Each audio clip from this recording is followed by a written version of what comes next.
ఇక్కడొచ్చేసి మామ బట్టలు గుట్టి ఇప్పుడే వచ్చాడు ఇంటికి. సో, ఇంటికి వచ్చి రాగానే నాకైతే ఒక కవర్ చేతిలో పెట్టాడు. ఏంటి మామ ఇవంటే, ఇవొచ్చేసి తాడ్లమ్మ నువ్వు నవారు కట్టినావు కదా! అందేం బాలేదని చెప్పాడు. నెక్స్ట్ వచ్చేసి ఇక్కడ కాళ్ళ కింద పట్టలు కూడా తీసుకొచ్చారు. ఈ పట్టలొచ్చేసి ఒక్కోటి 50 రూపీస్ అంట. మా అబ్బాయి చూడండి అప్పుడే తినడానికి ఇంక యుద్ధానికి ప్రిపేర్ అయినాడు. నాకు ఇవి ఇష్టం అనేసి మా మామ ఇవి ఇచ్చాడనమాట. మా అర్మాన్ గానికి ఇచ్చి అమ్మకి ఇవ్వు నాన్న అమ్మ బా తింటది ఇవి అని చెప్పాడు. ఇక నెక్స్ట్ వచ్చేసి వాడి కోసం గుడ్లు తీసుకొచ్చారు. ఇంకా ఆ తర్వాత నెక్స్ట్ వడలు, బుగ్గాలు, బజ్జీలు ఇవన్నీ తీసుకొచ్చారనమాట. ఎందుకంటే పిల్లలు ఇష్టంగా తింటారనేసి.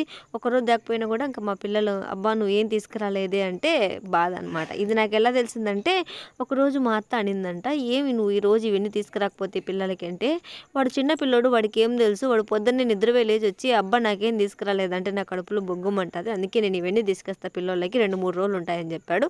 సో తినేవి కాకుండా ఫ్రూట్స్ ఇంకా యాపిల్, సపోటాలు ఇవన్నీ కూడా తీసుకొచ్చాడు మా మామ ఈరోజు.